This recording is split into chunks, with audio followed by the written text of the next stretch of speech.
Good morning. My name is Carl Gershman, and I want to welcome everyone to this forum with the 5 anti-corruption activists who this evening will be receiving Ned's Democracy Award in the U.S. Congress.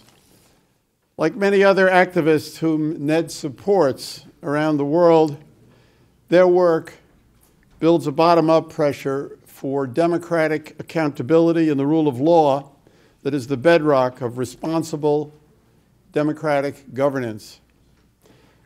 Like you, I look forward to learning more about what they do, what they've accomplished, the risks that they have, the enormous risks that they take encountering kleptocratic officials who accept no check on their power or their ability to steal public resources. This is an important moment for the National Endowment for Democracy because in addition to the award ceremony this evening, we're celebrating 2 anniversaries. Some people think that the big news tomorrow, June 8th, will be the Comey hearing in the British election, but here at NED, we're focused in such a single-minded way on our mission to support the kind of people we're honoring today that we'll allow nothing to distract us from commemorating tomorrow the 35th anniversary of Ronald Reagan's Westminster Address, which is the great speech that he gave that launched the process leading to the creation of the National Endowment for Democracy. We're also celebrating the 15th anniversary of the Reagan-Fussell Democracy Fellows Program, which is named after our 2 founders, President Reagan and Democratic Congressman Dante Fussell, who wrote the NED Act and managed its passage through the U.S. Congress in 1983. I want to note that 3 of our awardees, Rafael Marques from Angola, Claudia Escobar from Guatemala, and Khalil Parsa from Afghanistan, are either former or current Reagan-Fussell Fellows. We look forward to hearing from them and from the other 2 awardees, Cynthia Gabriel from Malaysia and Denis Bihus from Ukraine. But before we do, I want to welcome a very special person to the NED. Senator Ben Cardin is the ranking Democrat on the Senate Foreign Relations Committee and represents my own state of Maryland in the U.S. Congress. And he's a passionate and consistent advocate for democracy and human rights. It was his uncompromising advocacy that led to the adoption of the Magnitsky Act in 2011, which is the most significant piece of human rights legislation, in my view, in the last generation. Senator Cardin took the lead last year in gaining the passage of the global Magnitsky Act that allows the United States to sanction any individual who is responsible for gross human rights violations committed against human rights defenders or against anti-corruption activists who expose the kleptocratic crimes of government officials. The law also allows sanctions against such government officials. It's exciting to report that legislatures in Canada and in Europe are now considering the adoption of their own version of the global Magnitsky Act. Earlier this year, Senator Cardin and Senator David Perdue of Georgia introduced a new bill, the Combating Global Corruption Act, that would require the State Department to assess in a public report the degree of corruption in all countries and then require accountability and transparency measures to be implemented as a precondition for U.S. assistance to countries with high corruption ratings. If passed, such legislation would greatly elevate the importance of countering corruption in U.S. foreign assistance and diplomatic engagement, much as the annual State Department and reports on human trafficking have focused U.S. and global attention on these issues.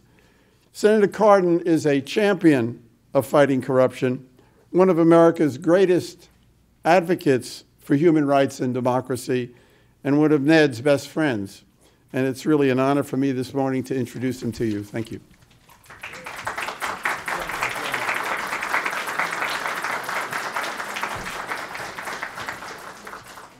Carl, first of all, thank you for that very, very generous introduction. It's really my pleasure to be here. I was looking forward to be here for, I guess, two reasons. One, to show my appreciation and acknowledge the courage of the 5 honorees that you have here today for their amazing work to advance anti-corruption in some very hostile environments.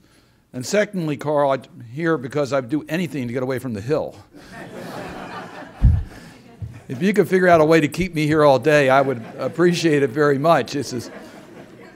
My only regret is that you do have internet service here. If you didn't have that, didn't have to worry about getting a tweet from the president, I would feel even better. But it really is a pleasure to be here. And I had a chance to talk to the 5 individuals that you're going to hear from shortly before we came out today and listen to some of their courage and some of the things that they're doing. And I just thought for a moment that, yes, as Carl pointed out, I get acknowledgments for a lot of work that I do in regards to advancing human rights and anti-corruption and democratic principles. In reality, first I should acknowledge that I have extraordinary staff that do this on a daily basis and travel around the world to deal with these problems. So I do want to acknowledge Charlotte Oldham Moore, who has been in the forefront on a lot of these bills. Algene Sajari, who's here also, who does incredible work. Jim Green. It's a team that has put together real efforts to see where we can advance American values around the world. So they really deserve a good deal of the credit. And then there's Jody Herman, who's your vice president, who I had the honor of having as my chief of staff when I first took on the responsibilities as the ranking Democrat on the Senate Foreign Relations Committee. I took over that responsibility in the middle of a major battle. And Jody's steady leadership on our committee staff allowed us to, I think, show one of the best moments of the United States Senate. And I thank her for her extraordinary help and leadership on the Senate Foreign Relations Committee. So we get acknowledged for what we do in the comfort of the United States of America. If you're going to take on battles, you do that because you believe it's right, but there's not a personal safety issue. The 5 people that you recognize today took extraordinary risks in stepping forward in their countries in order to advance what's right for their countries. So they're our heroes. They're the ones who really are making a difference. And I want to be here today to publicly acknowledge the inspiration you give each one of us. We're motivated by your actions and the risks that you've taken in Ukraine, Afghanistan, Guatemala, Angola, and Malaysia are not countries in which you are guaranteed your safety. And speaking out against the establishment doesn't always get you a pat on the back. It can get you a bullet. And that is encouraged, that inspires all of us. Carl, I appreciate you acknowledging the 35th anniversary of President Reagan's remarks in UK. It was an inspirational moment about the infrastructure of democracy that led to NED. And NED has been an incredibly valuable resource that we have in America and in its global reach. And we thank you for that. And the 15th anniversary. I also want to acknowledge the 70th anniversary of the Marshall Plan. 70 years ago, the Marshall Plan was initiated. And it was a defining moment for America's engagement versus isolation. Prior to World War II, America thought that isolation would be acceptable. We then fought a very important war for democracy that was critically important to stop the types of atrocities that we saw around the world. But it was a very costly war. And the 2 years following World War II, the United States spent about $15 billion in emergency humanitarian assistance to help the people of Europe. It was the right thing to do. The Marshall Plan was a $13 billion investment.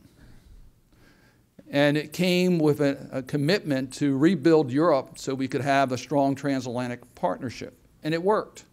What an investment that was. America's strength is in our ideals. The Marshall Plan was based upon our ideals to develop democratic countries and economic powers in Europe. And it worked. It was interesting that the Soviet Union decided not to join, and their form of government, communism and totalitarian and corrupt regimes, are still our challenge today. But we have a transatlantic partnership to fight that from a $13 billion investment.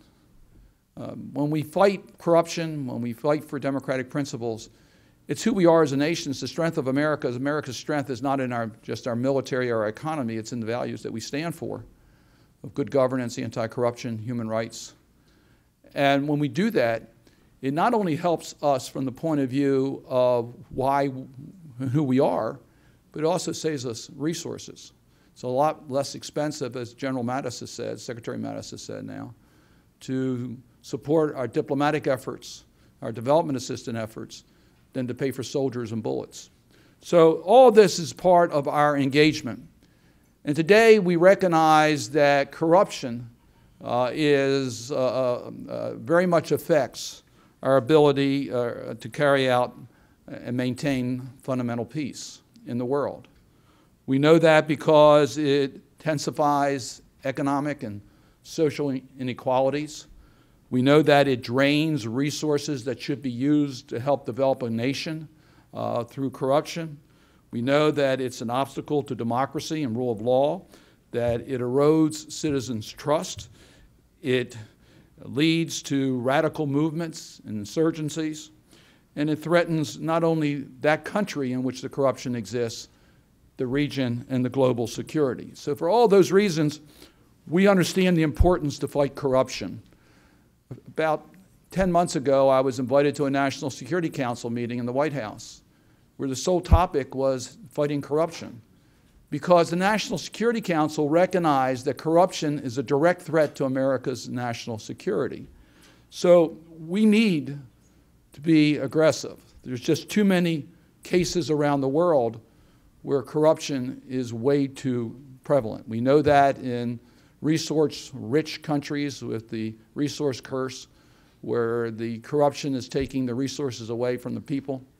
You have very, very wealthy countries with very high mortality rates because the people aren't getting the value of their own property, their own wealth.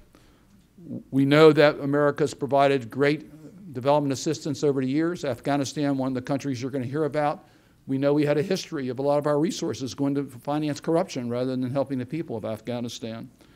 And we see today in Venezuela, a country that is on the verge of collapse, where corruption, we can't even get our humanitarian aid in without it being diverted for corruption. So we need to do a much better job. Now, I want to just be a little bit more optimistic here, because the people of the world recognize that they can change their country. We're going to hear a little bit about the Ukraine today, and I was in the Maidan shortly after the protest moment and saw the courage of people coming out and saying they did not want a corrupt regime.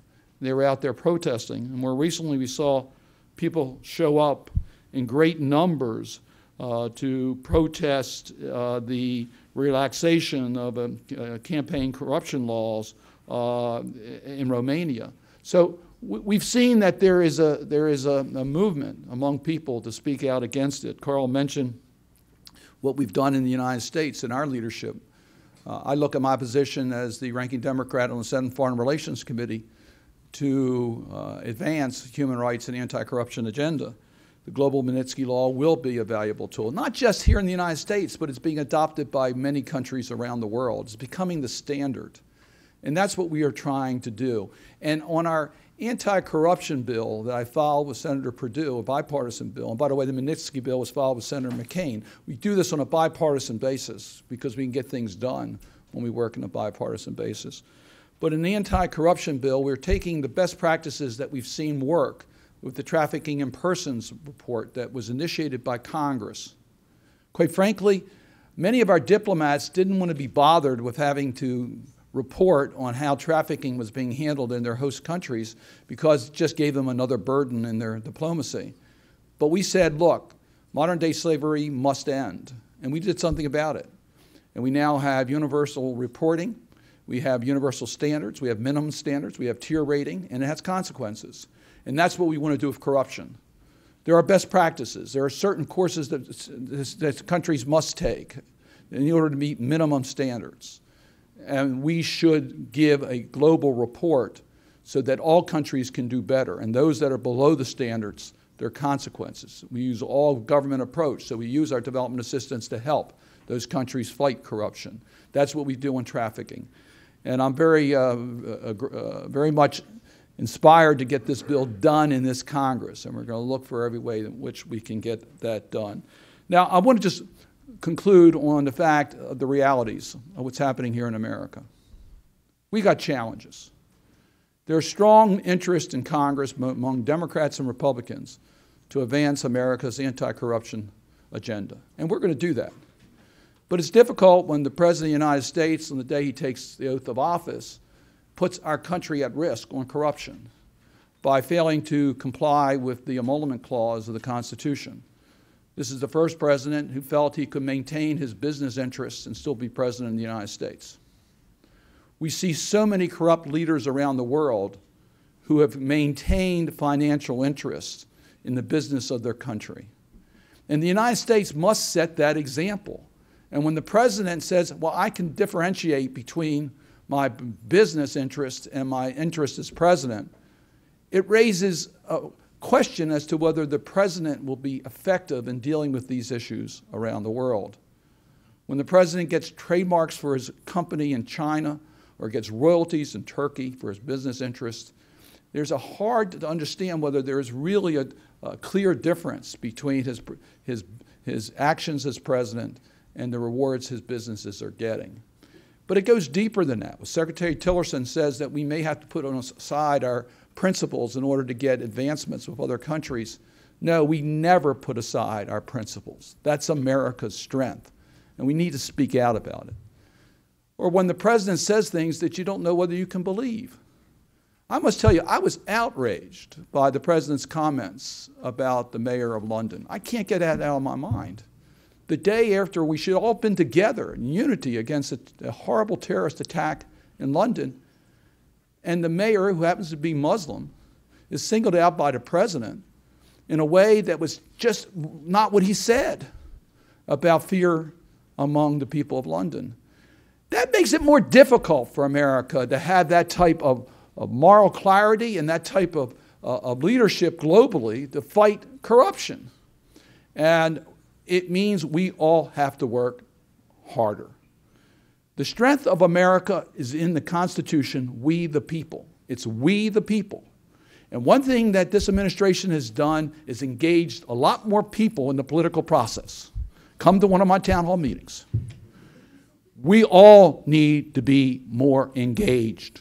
And we can do it from the comfort of the United States of America. So let our honorees that are here today inspire us to do more. And let us make sure that Congress does what's right. We're an independent branch of government. And let's make sure that we, the people, speak out for America's strength in fighting corruption here in America and around the world. Again, thank you all for what you do, and congratulations to the individuals that are here.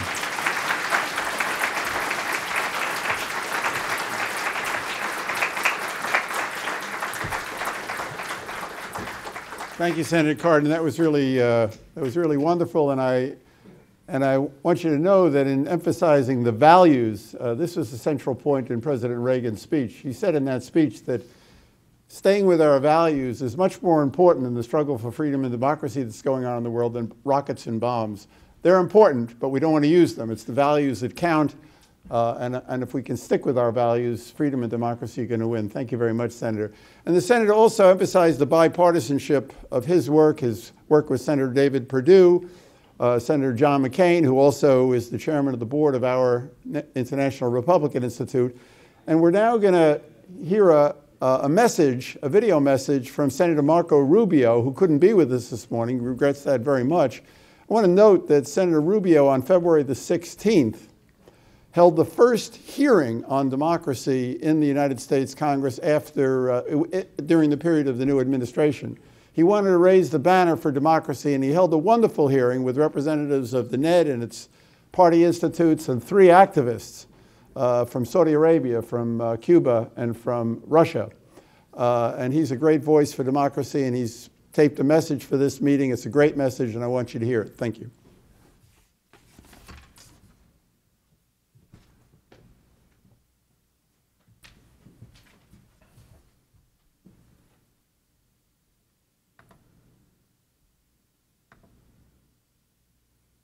I'm Senator Marco Rubio from Florida, and unfortunately I can't be with you today, but I want to take this opportunity to congratulate all of the activists receiving the 2017 National Endowment for Democracy's annual Democracy Award.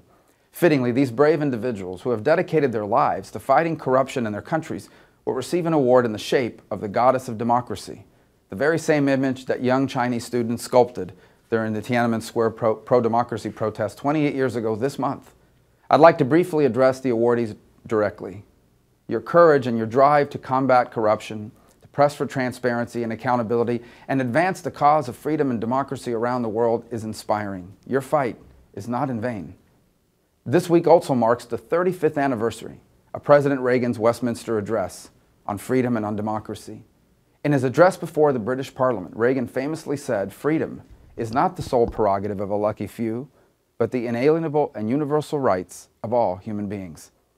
35 years later, those words remain as true as ever. President Reagan pledged American support for these ideals, these aspirations that transcend culture and region and religion, and a year later, Congress created NED. In almost every corner of the globe, democracy is under threat. Authoritarianism is on the rise. Human freedom under assault and restrictive NGO laws, such as the one that was just enacted by Egyptian President El-Sisi, are used to crush independent civil society.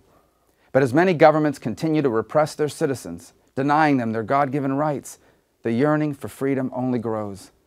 These individuals look to our country, to America, to help champion and support their cause. This means that for those of us who believe in the merit of this work, the burden is on us to continue to make the case for why these universal values must be infused and inform our foreign policy. We must continue to explain why the support of emerging democracies is a core U.S. national interest. Sometimes, as today's honorees can no doubt attest, the victories feel like mere inches. A corrupt government official exposed by a brave reporter, a village election in a repressive system, a young activist able to circumvent an internet firewall, a political prisoner freed after years of advocacy on their behalf. But we must not despair. The ash heap of history is the destiny of the oppressor, not the oppressed. And so thank you to the National Endowment for Democracy for everything that you do to advance the cause of freedom and carry out the vision President Reagan articulated those many years ago. May God bless all of you, and may God bless the United States of America.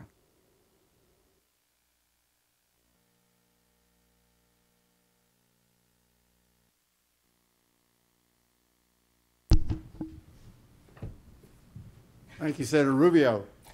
The ash heap of history was a line in the Westminster Address. It's a great line where Reagan predicts, and this is 1982, not long after the invasion of Afghanistan, where the president predicted that communism would end up on the ash heap of history, the way all other tyrannies in history have ended up on such an ash heap because of the struggle for freedom and democracy. And also in that speech, long before people had understood that something that was later called the third wave was beginning to gather steam in 1982, he predicted the Democratic Revolution. We may be in a sort of a slightly backsliding period today, but there's no reason to think that because of the kind of people that we're going to be hearing from this morning and the pressure that's coming from the grassroots in so many different countries, that we can't see dramatic progress in the years ahead, even though right now the times don't look terribly optimistic. We're very pleased this morning to welcome as our moderator Michelle Kosinski. She's CNN's senior diplomatic correspondent responsible for covering the State Department, and previously she served as the network's White House correspondent during the Obama administration.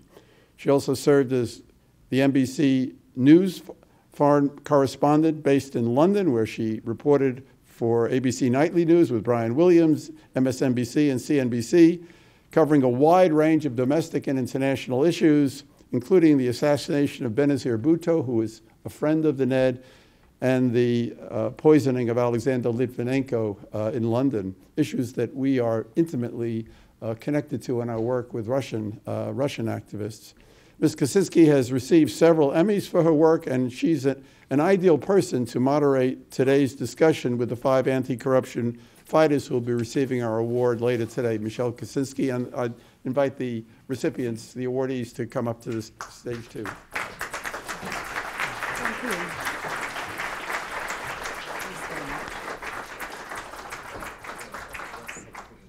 Hi, everyone.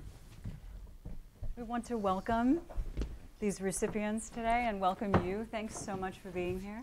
Everyone can get comfortable and turn your microphones on if they're not already. And I think for this group to be described as fighters, what an appropriate word, and brave.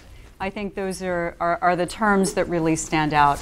And as many of you know, when you look at rankings of corruption around the world, even the United States is not listed at the top. I think that surprises people who aren't familiar with this.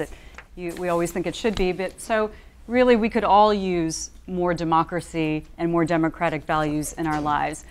Less shadows, maybe less nepotism, maybe far fewer glaring conflicts of interest. And of course, I'm talking about Afghanistan. Just kidding. Okay, so let's get started by introducing everyone. First of all, Claudia here, former magistrate of the Court of Appeals in Guatemala and a legal scholar.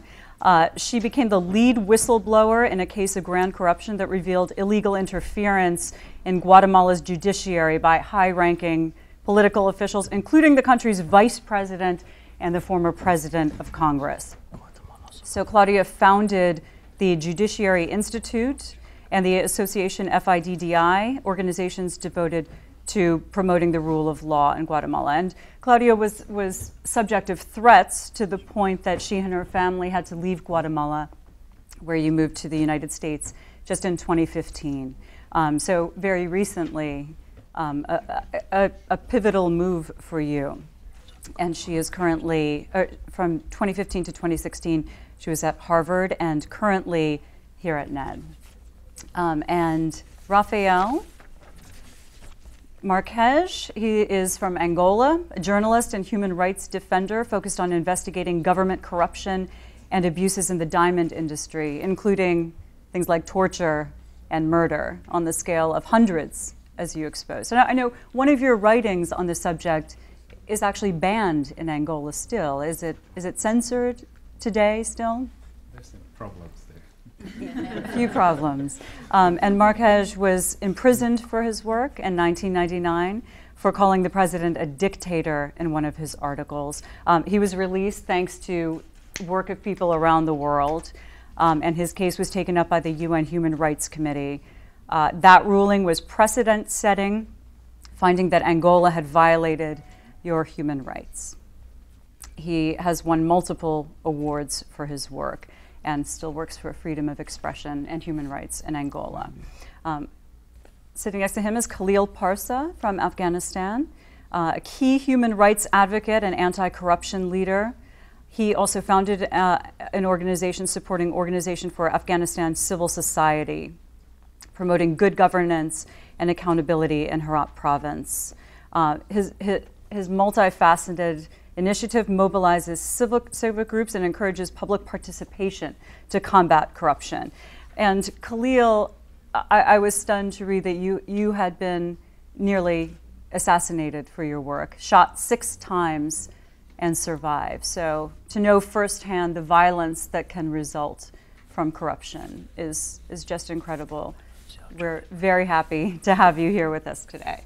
And sitting here is Denis Bihus, a leader of a group called Tom 14, professional investigative journalists in Ukraine, Bihus launched a popular anti-corruption television program, initially broadcast and financially supported by a private TV channel, but dropped in 2016 because you and your team were investigating cases that could have hurt the interests of the channel's owners and business partners. But it is a popular program, and journalists have won a number of domestic and international awards.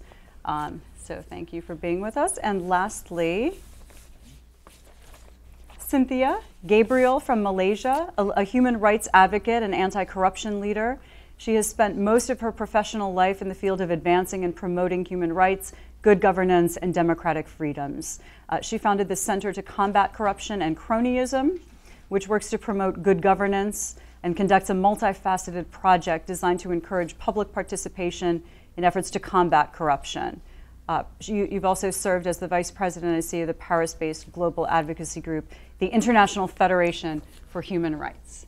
So that's everyone's story in a nutshell, and of course, you want to hear from everyone. So I guess, Rafael, let's start with you. In Angola, I know that there was progress made, including in the diamond trade. Your work has been so pivotal in that, and Angola agreed to something called the Kimberley process to keep blood diamonds off of the international market and to promote a good sourcing of diamonds. But there's still problems. I know, would you say that corruption is still endemic in Angola? It is still endemic, thank you, Michelle.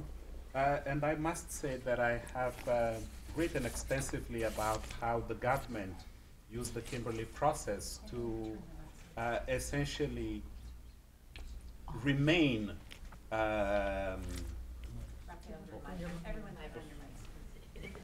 Yeah, there's a switch. Everyone have their mics on. Okay, it's hard to tell up here whether it's sorry. Sorry.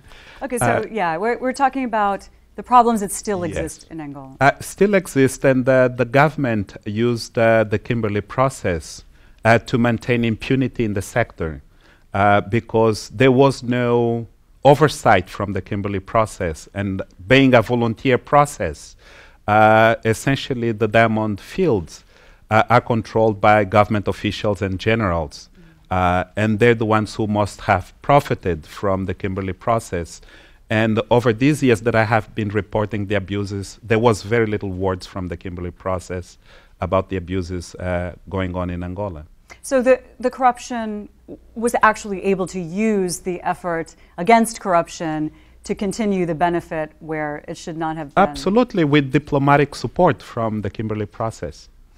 And so when you find that it's endemic and that it continues, how do you even begin to fight that? It must be discouraging for many of your colleagues there. And where do you find evidence that your efforts actually work? I personally believe that there is more to gain, not just for myself, but for the whole of society, if we have the rule of law and we have transparency and good governance.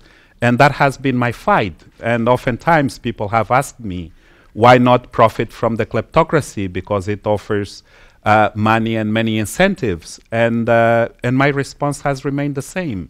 There is more to be gained if we have a free society and if there is good governance. Thank you. And in some of these cases, the work that you're doing is really targeting corruption at the absolute highest level.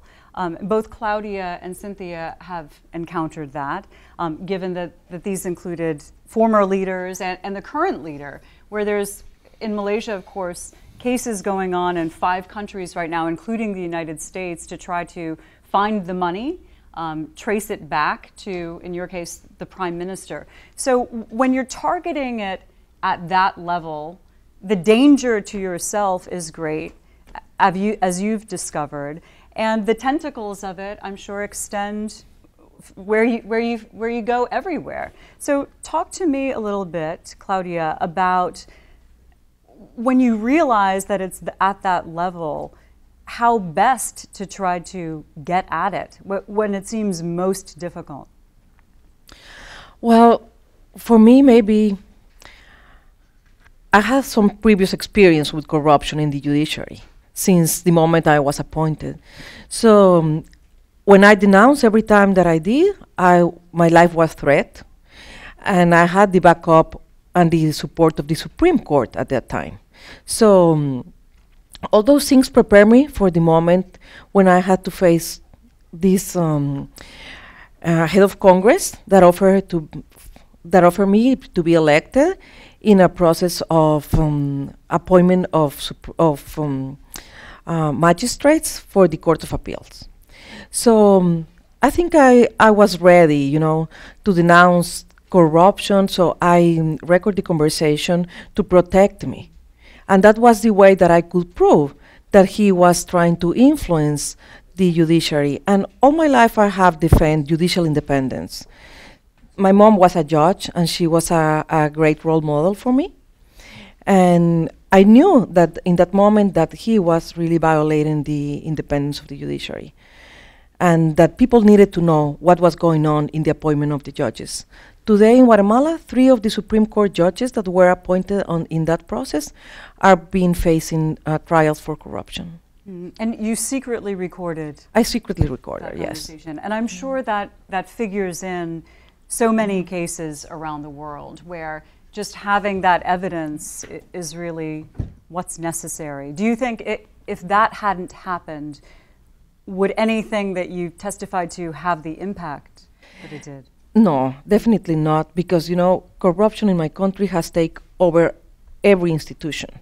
So it will be very difficult to prove against the people in power that they were trying to force me to issue a resolution to favor them. And today, and in part, of course, thanks to the work that you've done, Guatemala has seen a lot of progress. I mean, that's one story where it seems like it's really making an impact. And I think it's shocking to hear that because of the threats you faced 2 years ago, you had to leave your country. But in those years, at least as an outsider looking in, it seems like there's been remarkable progress. Is that gratifying to you to see? Or the fact that you're here and not there, are you seeing more still maybe what remains of the corruption that you found? Well, for me, it's gratifying to see that people are more interested in the judicial process, in everything that happens in the judiciary. And there is a reform on the Constitution going on right now to reform the judicial system.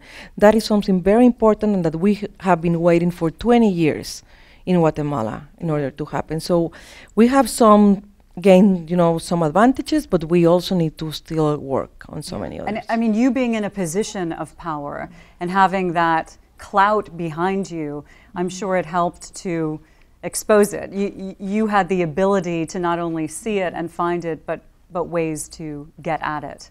And not everybody has that. So it's incredible that you were able to use that position to get past it and get around it. And Cynthia, I mean, in your country, in Malaysia, having the Prime Minister be the focus of this, including, I'm sure many of you are aware, but one of the cases that's trying to get to the heart of this is in the United States. It's the Department of Justice's biggest corruption investigation ever, because it's $1 billion of property in the United States that possibly was linked to the corruption in Malaysia. And I don't know if that's something that a lot of people know about in the United States, but to you, working as an activist there, tell me how, at the highest level of your government, you're able to try to expose that. Thank you, Michelle. I think your questions really hit the most important work, the most important topics in actually the work in fighting corruption. So the first thing to say is that Senator Carter so profoundly said that it is risky business. Whistleblowing, the work of fighting corruption, is extremely dangerous in contexts like ours, especially when you're taking on the establishment and you're taking on the highest people who hold on to power. So this is where there is also where we distinguish between kleptocracy and corruption, because kleptocracy is about the system, it's about the people in power wanting to remain in power. despite the fact that the evidence is so overwhelming that the public funds amounting to billions of US dollars have actually been stolen. So it's Malaysian people's taxpayers' money that has been used to buy property in the United States, in New Zealand, in the United Kingdom, and so on. So there's 6 different countries that are investigating, and the Department of Justice is the one that has already filed an asset recovery civil suit to try to reclaim back the stolen property. But the Prime Minister is still the Prime Minister, because he has actually been able to hold on to power. And one of the most tragic things is that the institutions that have been tasked to investigate the corruption complaints have actually been subverted. So this is where the link with democracy is so real, that the rule of law is put to test. The people, the Malaysian people, have actually been suppressed so much that when we had mass protests to actually call for him to stand aside while investigations were still going on, he had actually arrested the protest leader under national security laws and so on. So it is very dangerous to take on the highest levels. Of course, corruption is endemic, it's pervasive, it's everywhere. But when you do that with the highest levels and the people in power, it's completely different. So just to say one small thing, I also had to tell our friends in the National Endowment for Democracy that I may not be able to leave the country if the publicity was already out there about me winning the award. So thank you to their cooperation, I actually made it here. And now when I go back, I don't know what is really in store. So they may call me a foreign agent and all kinds of things, which they have already done previously. But it is just part of having to manage the stress of fighting corruption inside the country. And I think most recently we've heard from the Prime Minister the words fake news to describe some of what's... I don't know where I've heard that before, but it sounds disturbingly familiar. But that's the kind of thing that you face when it's at the highest level. That will erode freedom of speech. It will erode just the ability to get the information out. Yes. So Khalil, let's talk to you about Afghanistan.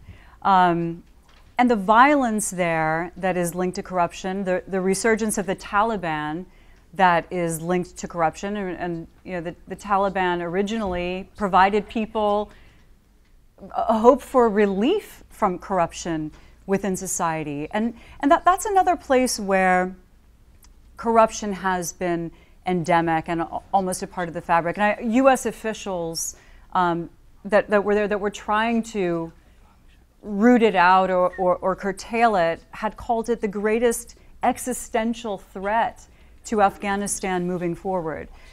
So you're being on the receiving end of the violence that can result from corruption. Tell me about the greatest difficulty in your efforts. I mean, the fact is you nearly lost your life for the work that you're doing. تشکر از شما. میخوام قبل از اینکه به این موضوع بپردازم یک نگرانی بسیار عمده که فعلا مردم افغانستان با او دست و پنجه نرم میکنن و در طول یک هفته گذشته ما شاهد خبرهای بسیار بد از افغانستان هستیم و او حملات انتحاری و حملات تروریستی که در افغانستان در شهرهای مختلف از او، مخصوصا در کابل و دیروز در هرات ما شاهد از او بودیم و این حملات جان تعداد زیادی از هموطنان ما را گرفته و به عنوان یک نگرانی بسیار عمده مردم افغانستان مطرح است که من فکر میکنم این هم قسمتی از چالشی است که توسط فساد به وجود آمده. Thank you so much for your kind question. Before I begin, I would like to highlight that the past few weeks have been some very, very difficult weeks and few days in Afghanistan. We have witnessed and experienced several terrorist attacks in the country that maimed and killed hundreds of my fellow citizens. And this morning, I am sitting here before you mourning their losses. طبعا که فساد اداری یک چالش بسیار عمده فراروی نظام ما است. نظام ما یک نظام مطلوب برای مردم افغانستان است که مردم را به خوبی پذیرفتن و ایره با حضور خود به پای صندوق‌های رای بارها تایید کردند. I absolutely agree with you that corruption is one of the biggest challenges that Afghanistan is facing, especially when it comes to good governance. The people of Afghanistan have embraced democracy and constitutional order, and we have witnessed that several times where they demonstrated their resolve by participating in the elections in Afghanistan. طبعا که در 15 سال گذشته ما نظام و حکومتداری در افغانستان وجود نداشت بود، کلاً خراب شده بود و در طول 15 سال ما شاهد دستاوردهای بسیار خوبی در افغانستان بودیم که میشه از او جمله یادآوری کنیم: وضعیت تعلیم و تربیه، وضعیت تحصیلات عالی ره، وضعیت رسانه ها را به عنوان یک از عناصر بسیار عمده دموکراسی، بحث موجودیت خود نهادهای جامعه مدنی به عنوان یک از دستاوردهایی که در طول 15 سال گذشته داشتیم و بهبود وضعیت حکومتداری در افغانستان. اینا از جمله دستاوردهایی است که ما را بسیار کمک کرده و جزو Of course, you may agree with me that we have our benchmark for Afghanistan for the last 15 years, especially since 2001. And if we have that as a benchmark, we see a lot of progress in Afghanistan when it comes to civil society, when it comes to economy. You see millions of kids, they go to school. The fact that, I'm sitting here, that the civil society is present in Afghanistan is very significant. We have a lot of progress on the media front, and etc. فساد اداری در افغانستان برای مردم افغانستان، برای حکومت افغانستان بنون یک چالش هست و یک نگرانی هست که همواره به او میپردازند، در راستا فعالیت میکنند، مبارزه میکنند. در کنار از اینکه حکومت ما در این تلاش هست تا سطح فساد در پایین بیاره، نهادهای جامعه مدنی به عنوان عناصر فعال جامعه همواره در این راستا تلاش کردند. The civil society of Afghanistan has consistently tried to combat corruption and to reduce the distance between the government and the people of Afghanistan and to fight for accountability, transparency and good governance. مجال داره در این مجلس تشکری داشته باشم از دفتر نت به خاطر حمایت از نهادهای جامعه مدنی و مشخصاً برنامه‌ای که اونا حمایت میکنن برای مبارزه با فساد و این بسیار کمک خوبی بوده در طول 4-5 سال گذشته که با نهاد ما دفتر نت همکاری کرده و ما تونستیم ظرفیت‌های بیشتری ایجاد کنیم و بسیج همگانی را برای مبارزه با فساد ایجاد بکنیم. I would like to take this opportunity to thank the National Endowment for Democracy for standing with us and supporting our grassroots movement, where we mobilize public participation, where we mobilize other civic actors in my hometown, and have a fierce stance basically in fighting corruption in my province. امروز مردم هم یک آدرس خوبه که نهادهای جامعه مدنی باشه یافتن و اونا با ما مشترکاً در این راستا مبارزه میکنن. ما در طول این سالها کمیته های جور کردیم که در این کمیته ها به شکایات مردم رسیدگی میشه، دادخواهی میشه و بررسی میشه و دنبال میشه قضایای فساد و موارد بسیار خوبی ما در هرات داشتیم. I knew that fighting corruption alone would have not been an easy task. Hence, I made sure that we have the public support. We installed complaint boxes in main neighborhoods across the province. We created a hotline where citizens could report corruption. And we also opened our doors for the citizens to come and report cases of corruption. And as you have alluded, we have received many cases of corruption. And I think you mentioned the provincial council. من مسئله خدمت شما میگم و او یک رئیس شورای ولایتی ما به عنوان یکی از کسانی که در فساد اداری دخیل بود با توسط کار جمعی نهادهای مدنی و دادخواهی‌های پیگیر از اونا باعث شد که او به عنوان یک کسی که در حوزه غرب به عنوان یک مافیای مواد مخدر، به عنوان یک کسی که همواره حاکمیت قانون زیر سوال برده بود و تخطی‌های مکرری در ولایت هرات داشت، او را دادخواهی کردیم و پیگیری کردیم و تا به جایی که او آدم در دادگاه محکوم به 2.5 سال حبس شد. Allow me to give you an example. We have this high-profile individual in my hometown. He was the chief of the provincial council, accused of numerous cases of corruption, and he's sort of a mafia in the province, involved in drug trades and so forth. So he was challenging the rule of law and institutions of the country.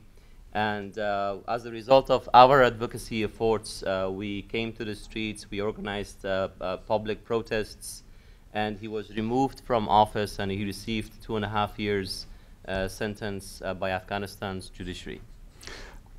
ما اشاره آخری میخوایم داشته باشم که ما امیدوار هستیم به این که آینده بسیار خوب پیش روی خود داریم و طبعا این راه مبارزه را میطلبه و این مبارزه به تنهایی برای مردم افغانستان و حکومت افغانستان امکان پذیر نیست و این میطلبه که همکاری‌های بین‌المللی و همکاری‌های شما را با خود داشته باشیم همچنان.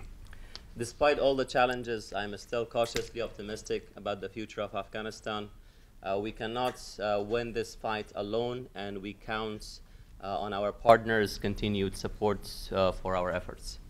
Thank you so much. And I seem to have saved Dennis Behus for last, a fellow investigative television journalist.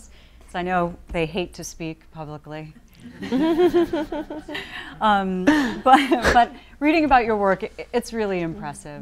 I mean, what you're up against is something that few journalists in a place like America have to face. And if you've been looking at Ukraine, you know, since the takeover of Crimea, there's so much focus on Russia and its stance toward Ukraine, how the US will deal with that. But inside Ukraine, it made a big jump after the revolution, but the level of corruption kind of sneaks back in, thanks to oligarchs and other forces at work. And in some ways, it seems like Ukraine may have taken a few steps back. It seems like it might be at a crucial point right now to really attack this, or let it get back to, you know, levels that we saw before. Tell me about your take on where things stand today.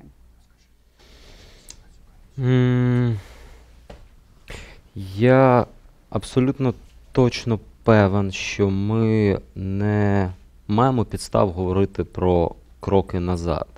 Але в нас точно є підстави говорити про те, що ми споткнулись на шляху вперед.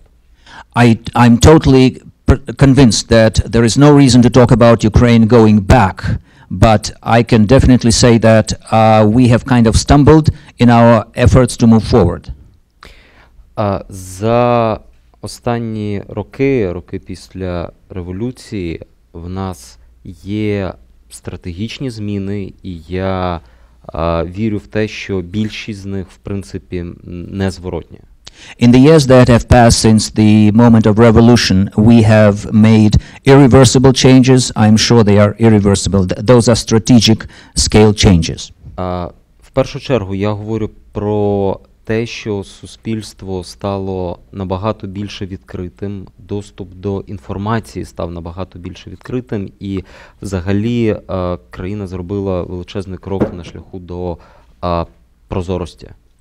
Most importantly, we have become a much more open society. There is much better access to information, and all in all, the country has moved towards greater transparency. Однак ми дискутували про це, здається, позавчора. Прозорість не вирішує проблем. And we had a discussion about this the other day. Transparency in itself does not resolve the problem. Вона лише їх підсвічує, і в якийсь момент дійсно може здати, що їх стало навіть більше. Transparency only helps to reveal the existing problems, and at some point indeed you may have a feeling that the problems have aggravated. Або вдати, що Україна робить кроки назад. Or you may have a feeling that the country is reversing back. На сьогоднішній день головне, чого в нас немає, і це величезна проблема, тому що ми зараз говоримо про серце суспільства – це справедливі суди і справедлива судова реформа.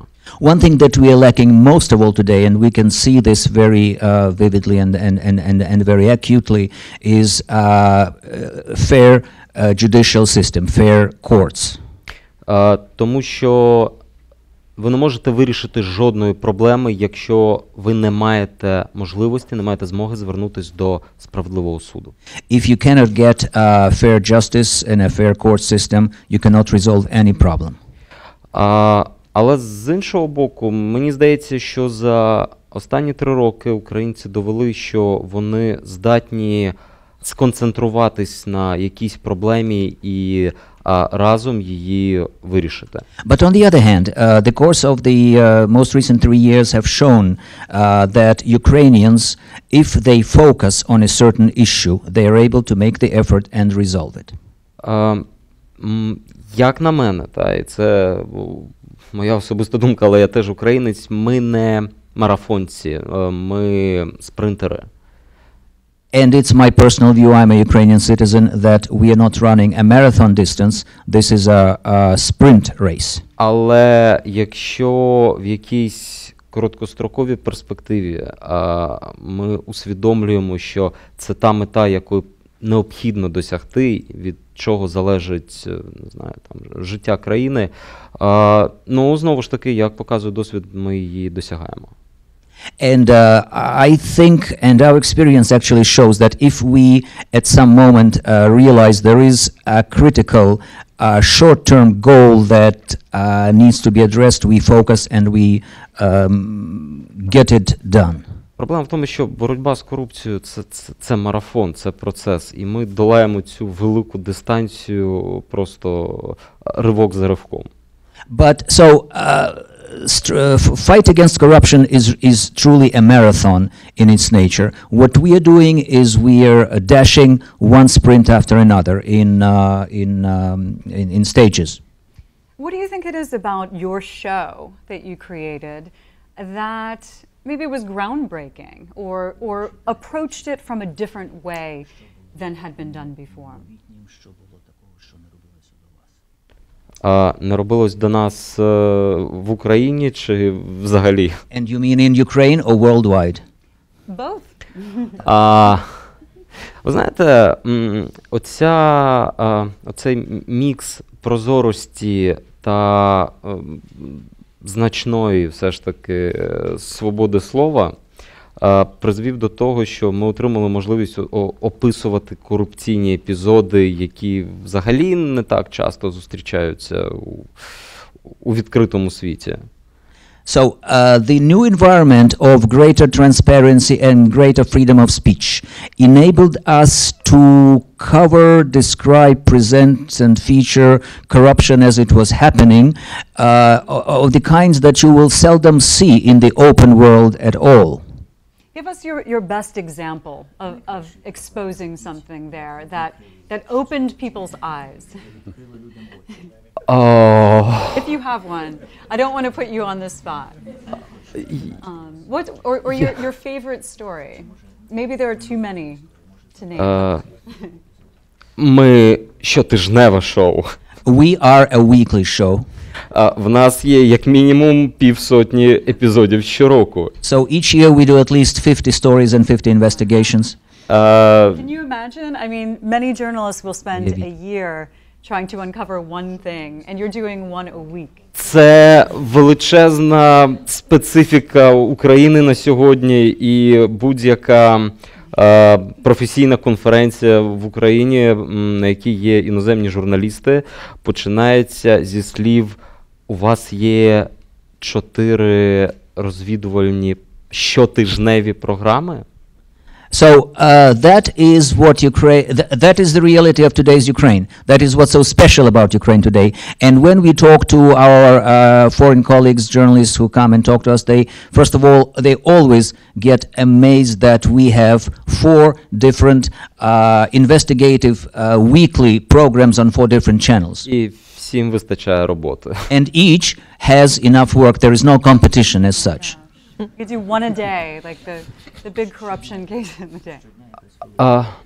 Так, ну, вони не завжди надзвичайно великі. Я просто хочу сказати, що 4 роки тому в Україні була лише, по суті, одна програма з кількома журналістами. І було надзвичайно складно отримати там, бодай, якусь інформацію від органів державної влади. Well, not necessarily each day we do a big revealing discovery, but I must point out that 4 years ago Ukraine only had one single program in the whole country of that kind, and it was extremely difficult to get any information at all from any government office. На сьогодні ми маємо можливість побачити, наприклад, прозорі закупівлі до державного бюджету, вони прозорі, вони не безкорупційні. І встановити, хто робить якісь корупційні дії. Today, for instance, we have a new system in place that makes all government procurement absolutely transparent, and we are able to study that and watch. Transparent does not mean corruption-free, but we are able to follow and disclose who gets what corruption benefits. І ми впливаємо потім, тобто ми розпочинаємо юридичні процеси і інколи досягаємо в них хороших результатів проти корупціонерів. And we not only speak about that, we sometimes initiate lawsuits and against the corrupt officials, and sometimes we accomplish success. I can only assume that you've received threats personally for the work that you've done.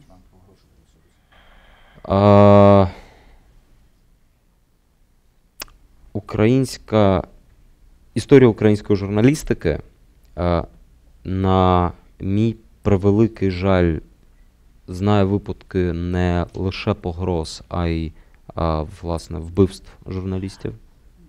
Sadly, the history of Ukraine journalism knows not only records of threats, but actually assassinations. І наскільки я знаю, 2 тижні тому у Ньюзіуму у Вашингтоні відкрили експозицію моєму колезі Павлу Шеремету, який був вбитий нещодавно, рік тому.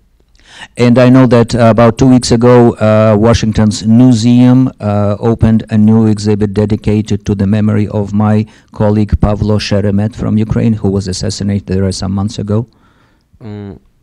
Але якщо і в історії мого колективу є кілька силових нападів на журналістів. So in our work history, there have been several instances when my colleagues, my team was physically assaulted. Але я ні. Це чесно. But that's life. Ні, я просто хотів сказати, що мені ні. I'm sorry, I misunderstood. Personally, Denny says he was fortunate not to get anything like that happen to him so far. Yeah, well, under such conditions, I mean, that's why you're all being honored here today. And I think sometimes what you find in a place where corruption has really taken root and for a long period of time, sometimes it might just take one big case. I feel like that was sort of your case in Guatemala, where it's a turning point, it exposes it, and then that just brings more and more out of the woodwork, people willing to come forward, people willing to address it. Can any of you contribute to that? Do you feel like that is the case at what sometimes will create a turning point? Yes, I can just share a very simple story. Most recently, the president's son bought a watch at an auction at the Cannes Festival for 500,000 euros. And that was the turning point for the people in their perception of how the money is being spent on the country. And now we have a major crisis in accessing foreign currency.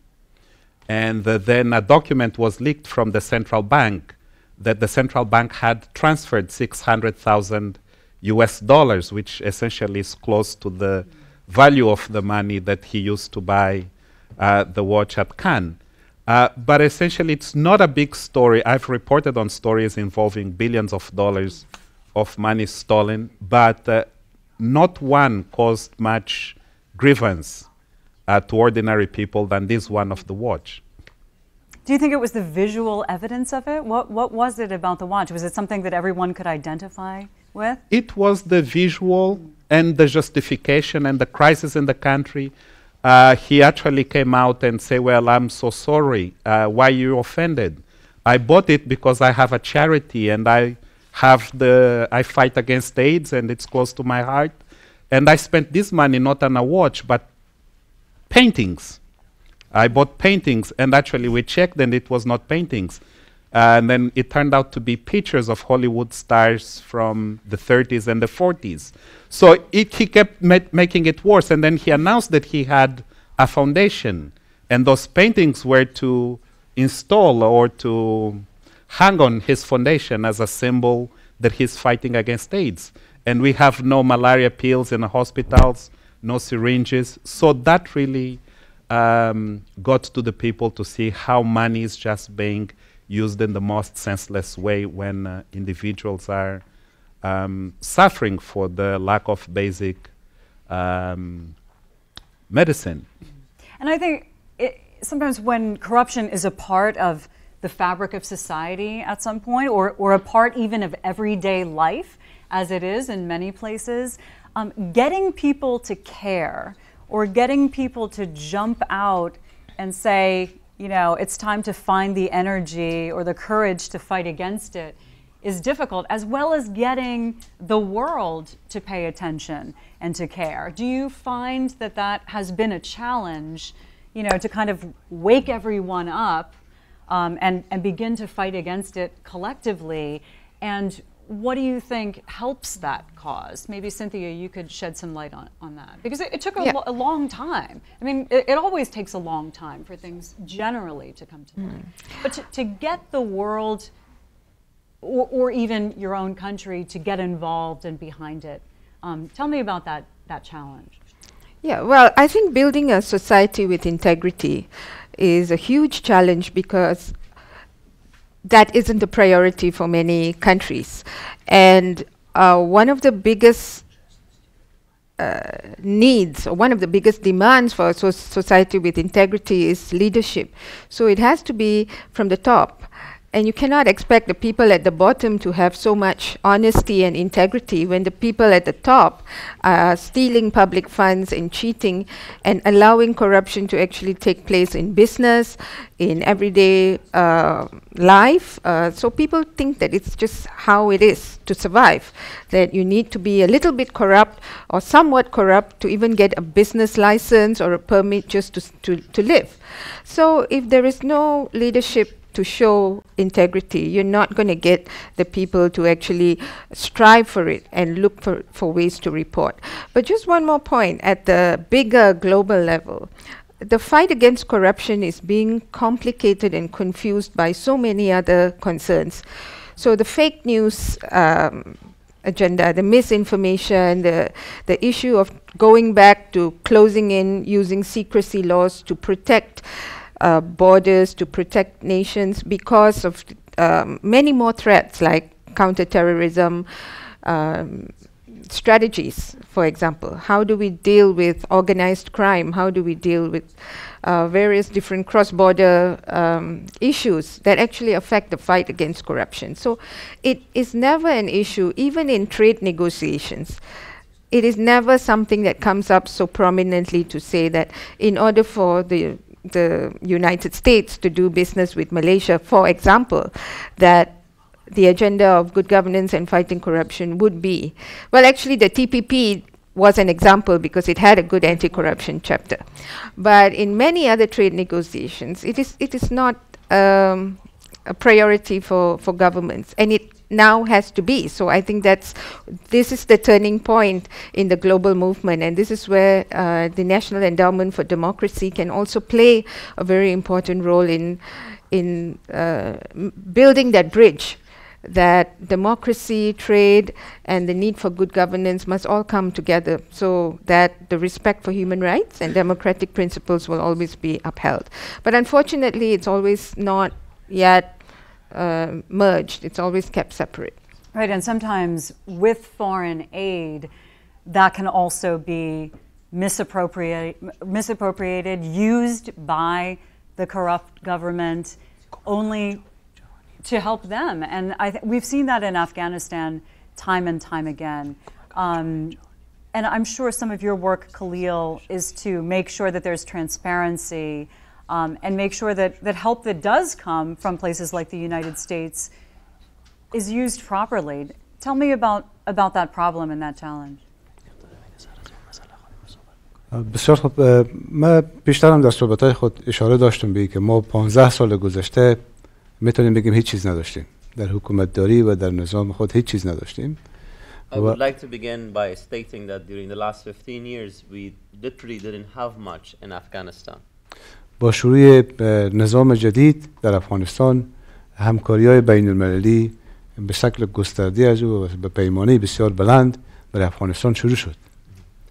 And during the last 15 years, we have received a tremendous amount of assistance, particularly from the United States. طبعا وقتی سیستم نباشه برای حکومتداری و برای مصرف از او و ظرفیت برای مصرف از او نباشه طبعا فساد ایجاد میشه. When there are not checks and balances and when there are not institutions of the rule of law and when there are not capacity as some of the institutions, then that does lead to corruption.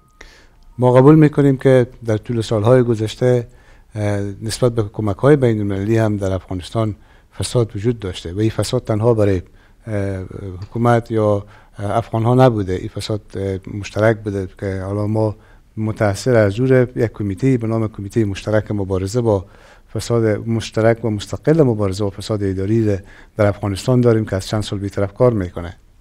I agree with you that the international aid led to a lot of cases of corruption in Afghanistan, but that corruption was not only particularly in the case of the country in Afghanistan. There were a lot of other international entities who were stakeholders, part of this basically cases of corruption, and as a result, a committee jointly by the government of Afghanistan and international partners were formed to do more transparency and accountability. Yeah. من فکر میکنم که یکی از راههایی که میتونه فساد رو پایین بیاره ظرفیت سازی است برای مصرف بودجه و برای نظارت بر مصرف بودجه. One of the ways that we can reduce corruptions in countries like Afghanistan is, first of all, we have to build capacity that officials are able to spend their budgets accurately. And also we build the capacity for civil society to make sure that they are working as watchdog entities to monitor their activities. یک قسمتش خب حکومت است که حکومت باید ظرفیت‌های بلند باشه برای مصرف بودجه و موضوعات از قبیل.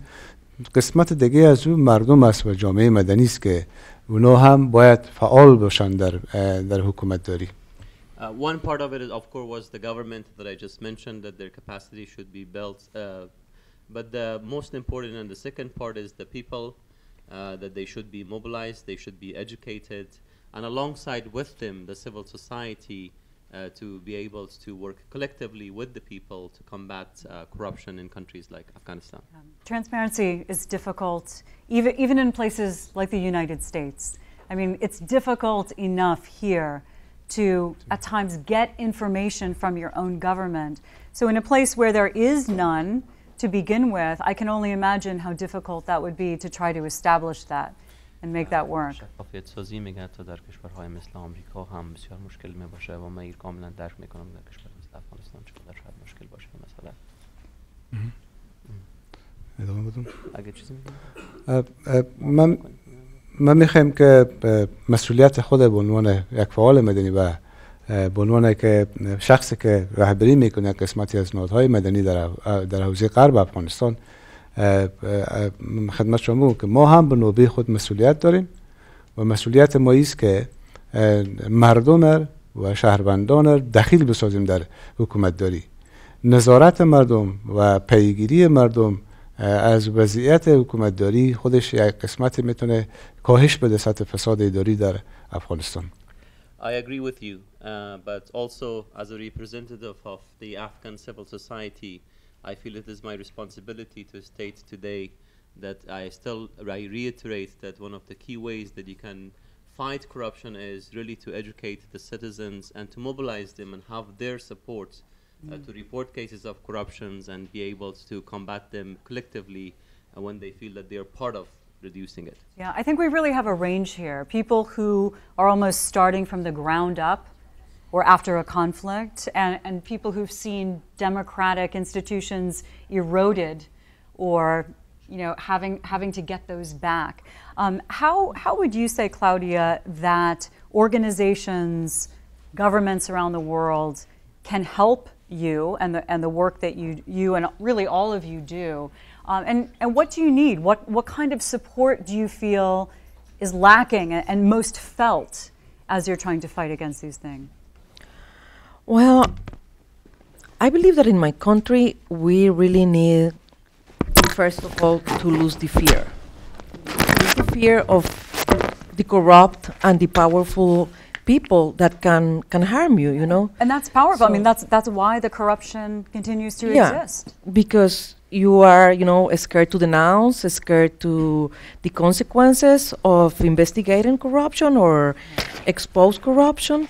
So I think all what my colleagues here have said is very important, but also it's important to know that the institutions have to be strong, that we have to believe in the rule of law, and that it's something that we have to create. And that's why the institution that I found with other women judges that have helped me very closely is also focused on the transformation of the judiciary from the inside. Since the beginning, we have promoted transparency, we have promoted accountability, because it's not important that the judges are only independent. They have to be able to rule impartially to favor the people, because they are there to defend the people. Yeah. So being a public servant in an environment like Guatemala, where we have levels of impunity of almost 98%, it almost means synonymous of being a thief. So people don't expect public officials to take a stand. And maybe that's why it was very important in that moment that a judge had a voice and was able to prove how these powerful politicians from the Congress and from the executive, the vice president of the country at that time, were trying to pressure me. And I think that is how the people realized that they could also do something. And a few months later, people were in the streets asking the government to renounce. Well, in a matter of weeks. Something that we never had imagined, Well, describe that moment when you decided to take action. Was it something that had been built up and you decided this is the last straw? Something that you had been thinking about and planning, or what were you feeling? Well, the process of election is very complicated in Guatemala and takes a few months. So since the beginning, we realized that this was really a takeover from organized crime on the judiciary. And the people that were being included in the list that was going to be presented to the Congress were related to organized crime, to drug dealers, to people that were using the judicial system to favor them, to steal properties. So we had, as a judges and through this organization that I found, we had present different claims, but they were claims that were private, nothing publicly, And also so many organizations that defend human rights had, also present some claims. So we were aware of the problem, but I never expect the head of Congress, the leader of the political party, the closest person to the president, to come up to me and to offer me to be elected if I was willing to rule in favor of them. He said to me clearly, it doesn't matter your experience, it doesn't matter your background, all your knowledge. All that we care is what you can do for us, and we can be your friends and help you here. And you are not in the list. So if you want to be in the list, you better give us this. So many people, I mean, and there's evidence through the years of people saying, great deal, I'll take it. We'll be on the same team in this. Yeah, that's what they expected. They never imagined that somebody was going to turn them away and say, no, I don't accept this. But few years before, my uncle, who was a colonel of the military, had been killed when he was investigating a case of corruption in the custom agencies. And he was killed by the same people from the government and from the army. So I was aware that corruption is dangerous, that corruption can kill. So I was afraid. In that moment, I was really very scared of the consequences that me and my kids could have, my family. I'm a mother of 6. So I was really worried about it. But at the same time, I wanted them to have a country where they can be free, where they can develop all their skills. And that things need to change. And that as a judge, I had the responsibility to defend the rights of the people. And that's when I decided that I was going to turn this conversation to an international organization that is helping in my country, that is the International Commission Against Impunity, known as CICIG. And this commission has made a great impact in Guatemala. If the commission wouldn't been there, I wouldn't been able to talk, because I knew it was senseless, you know, that my life would be a risk, that had no point on doing that. But the commission really gave me the confidence that doing that was the right thing to do, and that my kids that are all here today will have one day the possibility to go back and to live there in peace. And having the support or encouragement, maybe from outside organizations, I'm sure you felt the impact of that too at times. And Dennis, maybe you can tell us where you feel support is needed for civil society in Ukraine. What do you think really makes an impact? Do you feel like it has to come from the kind of exposure that you make happen? I'm sorry, you don't have your... Okay, just making sure you can understand what I'm saying. Or what do you think, when you're doing your work day to day, when you're thinking, you know, what I could really use, or what could really help us, what are some of those things?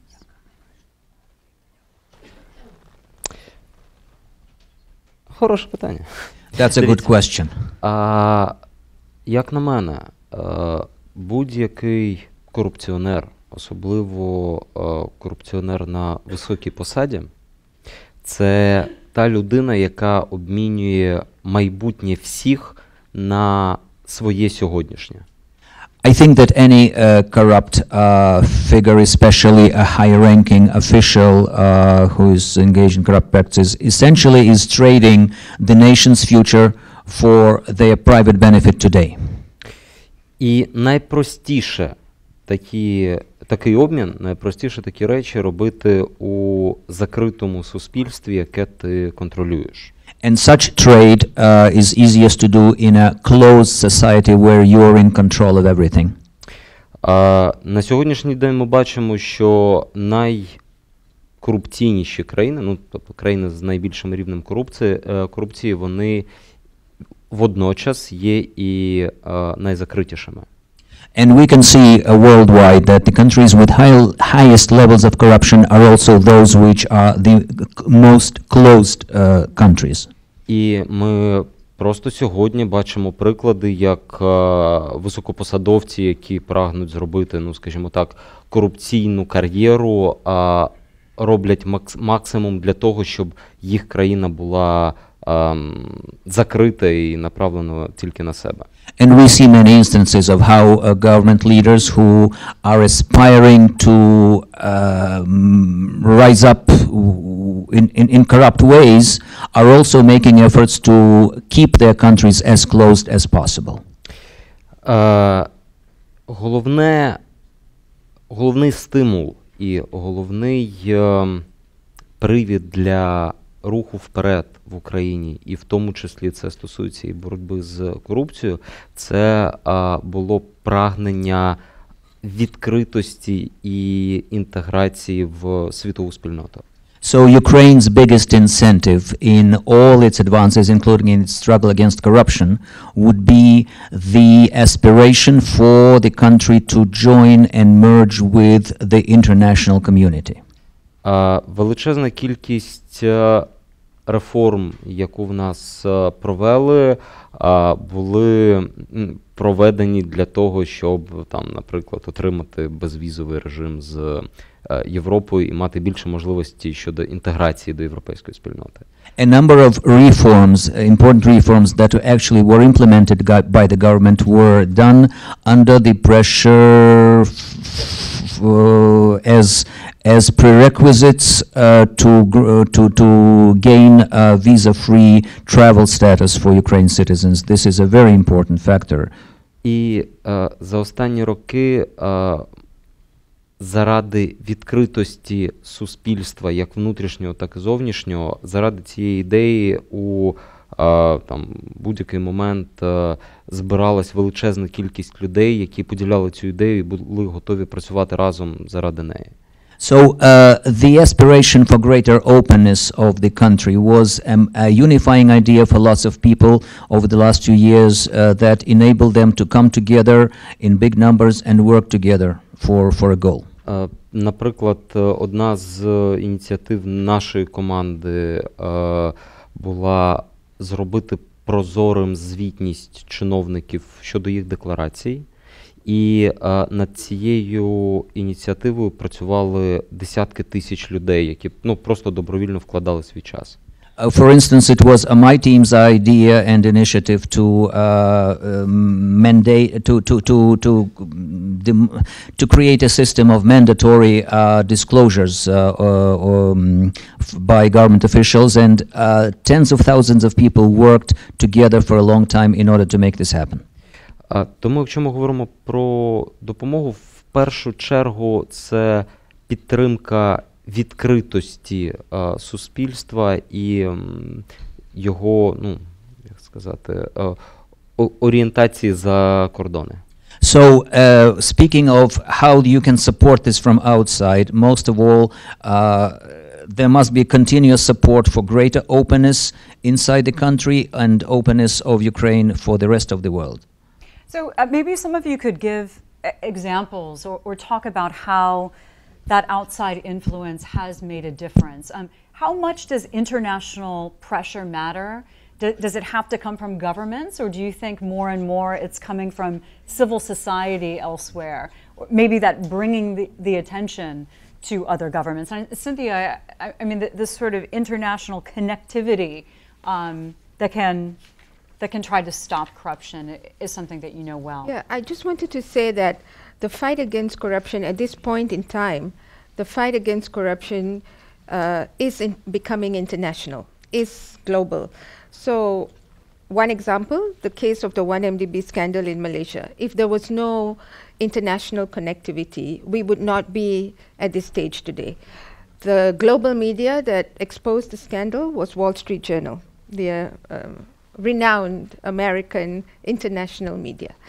And then the Department of Justice. So this is where I'm reaching out to the American people, because despite the uncertainties in the current landscape at the moment, I think it's so important to safeguard the independent institutions, whether it's media or the judiciary or the police and so on, because it is because you have had that, it has actually helped our cause in Malaysia. So the Department of Justice here, so far away, has actually taken interest in the corruption case in Malaysia, because the money that was stolen from the Malaysian investment firm was actually used to buy property, luxury property, private jets, luxury yachts, Monet paintings, whatever. The usual stuff.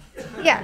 So it's run into billions of US dollars. But so if there was no connection to the United States, would anyone have cared, do you think? Well, I think there were many countries that were very worried that money was laundered in their country, including Switzerland and Singapore. So they had conducted their own internal investigations. But it needed a large country like the United States to first push. And then all the other countries started to, like Singapore, for example. After that, then they started to try the bankers that were involved in the money laundering and so on. So that connectivity was something that it was new, and it was so innovative that the fight against corruption saw new momentum that it could actually work at that institutional level.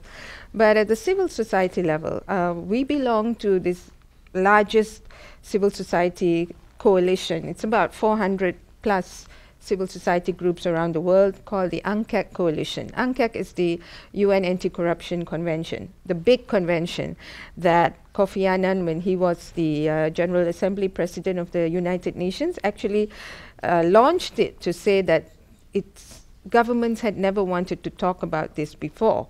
But now there is a convention, and so we have to abide by it.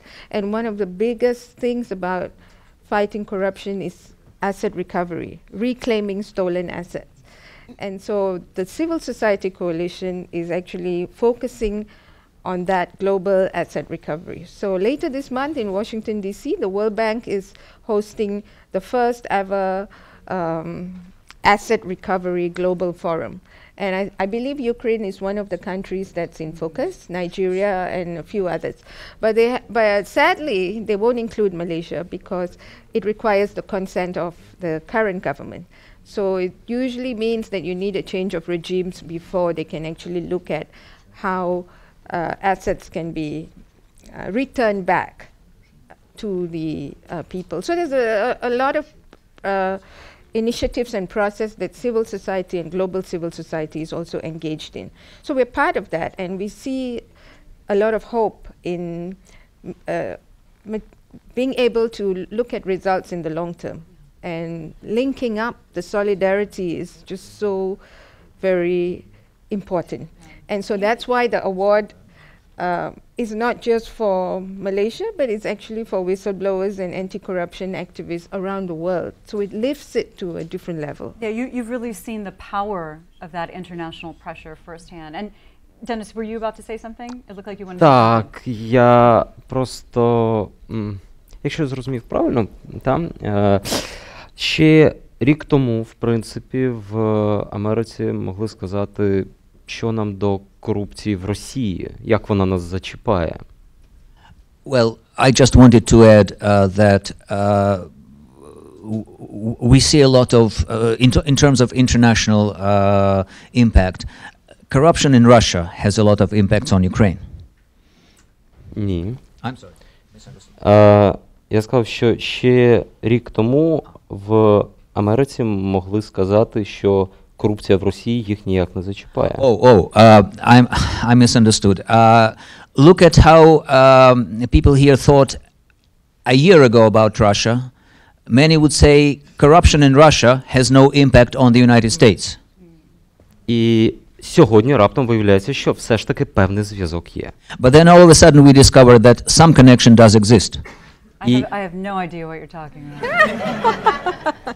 Окей.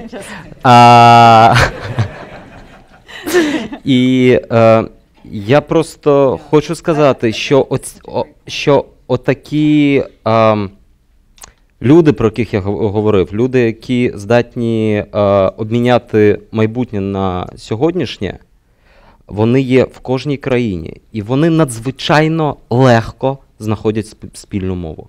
And I want to emphasize that the kind of people that I mentioned, those who are ready to trade the country's future for their benefit today, you can find those people in any country of the world. And all those people in all those countries easily find common tongue between themselves. Вони знають, які в них спільні інтереси, і вони дуже легко комунікують. They understand mutual interest, each other's interest, and they can easily make deals. І подібне відношення до суспільства, подібне відношення до оточуючих людей, воно дуже легко розповсюджується світом. So such attitudes, such forms of relationships are easily spread around the world. Це як крига, яка починається з якогось там одного місця і повзе, або як вірус. It's like a virus or like an avalanche or something that starts with one little push and then goes massive. І немає надто важливого значення, де буде оця початкова точка. And that initial point of push, it doesn't matter where exactly it was located. Тому мені здається, що досвід доводить, що це на це потрібно дивитись, і цьому потрібно застерігати, де б ти не знаходився. So yes, indeed, life shows, experience shows that we must be vigilant and attentive, and we have to caution against it no matter where you are or we are. I agree with you because I think we all see in some places the erosion of democratic institutions. It happens bit by bit, step by step. You know, at what point do you step in and try to change it? We've seen that happen in Turkey, in Venezuela, and then it's almost like one day you wake up and is this even a democracy anymore? Is it a democracy in name only? When, you know, now all of a sudden there's control over the judiciary, or you know, it happens and we all watch it happen. So I would ask of you, who are on the front lines at the risk of your own lives, to try to stop this when maybe the majority isn't wanting to get involved. Is the international pressure enough? Well, I would like to share with you that I think that globalization has allowed corruption to create very strong networks with different type of criminals, you know, human trafficking, drug trafficking, arms trafficking, and sometimes the countries are not really ready to fight that alone, you know, because their institutions are not strong enough. And that's a moment when you really need the help of other countries, of the international community. And I consider that this fight needs to be focused on a regional, you know, from a regional point of view. That will be the only way that we can really tackle corruption. How about you, Rafael? What kind of support do you think you're getting or not getting from the international community? I think the first time I came to the National Endowment for Democracy was also as an emergency fellow. I had been ambushed when I was doing work on diamonds and basically was taken out of the country within a month or two. And ever since, and when I came here, my website for 10 months had not been online because I just used to receive these massive attacks and had no capacity to counter them or even the resources to hire someone. You're talking about cyber attacks? Yes, cyber attacks. And thanks to the fellowship I had here at the NED, I was able to sit down and just basically focus on a strategy on how to deal with corruption and have the peace of mind. And that continuous support ever since has enabled me to grow my website. And just to give you an idea, some of the stories I publish nowadays get as much as 300,000 readers per story. So it's how much it has grown. But also it shows how people started caring about stories on corruption. When I started, I used to be called a parasite who did not want to look for a job because it was not a job to be meddling into others' affairs. Nowadays, people understand what corruption means. And ironically, if someone as prosecuted as I have been, days ago, the Judges Association sought me out to also denounce how they filed a lawsuit against the Minister of Justice for creating problems in doing their job with some degree of independence and resources. So it means really we're making inroads, and that support from the international community is very critical, not only financial, but the moral support, and sometimes also the diplomatic support. I've been coming to the US many times now, and I've always been welcomed at the State Department, no matter what administration. And that has been quite significant in my country, to the extent that the head of the military intelligence recently held a meeting in his headquarters and showed me on a big screen as the evil paid by the CIA. But what is also important about that, we were talking here about fear. And this is a man who has instilled fear in society. And it became my resolve also to show to people that we need not to be afraid of him. And I found out that basically he uses his power and the resources at his disposal to lure young, vulnerable women with jobs to dispose of them as he wishes.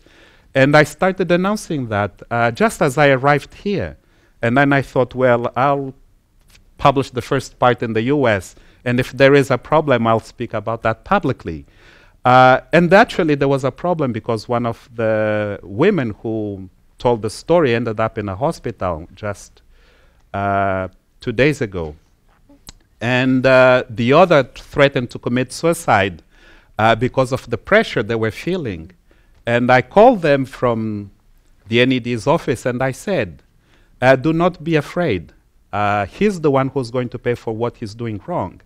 This is the time to put a stop on his abuses. And you're the heroes in this story because you're exposing him publicly by sharing your stories. So, and on Friday, I will go with the second part. But it also shows how it is really important to be in a setting like this one, where one can count on individual friends, institutional friends, to be able to carry out with this work and to show to these powerful people that they will not continue to act with impunity.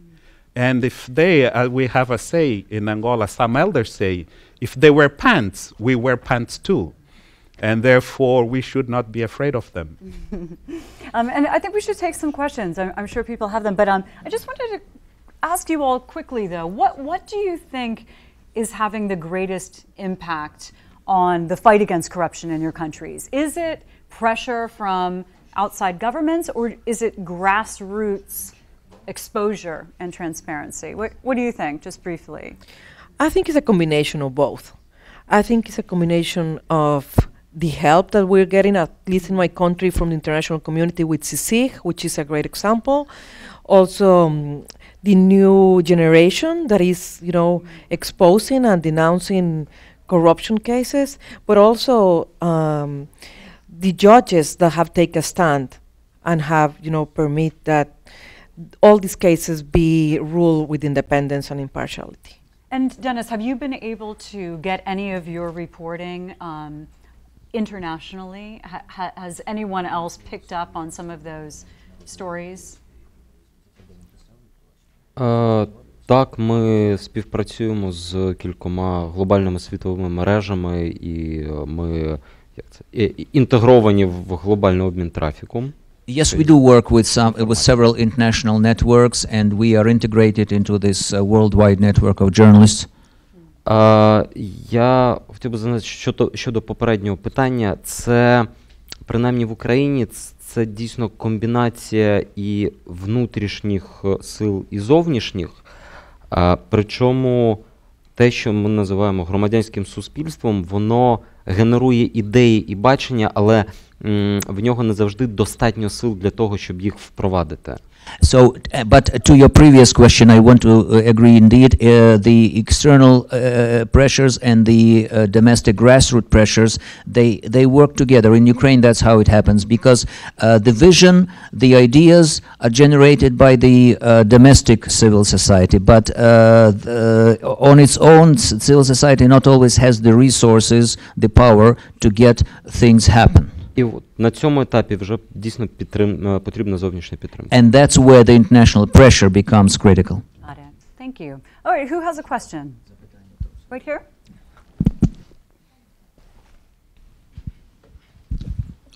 Serafim de Oliveira, Angola Transparency. Rafael Marques, let's talk about political corruption in Angola. Angola is going to hold elections this coming August.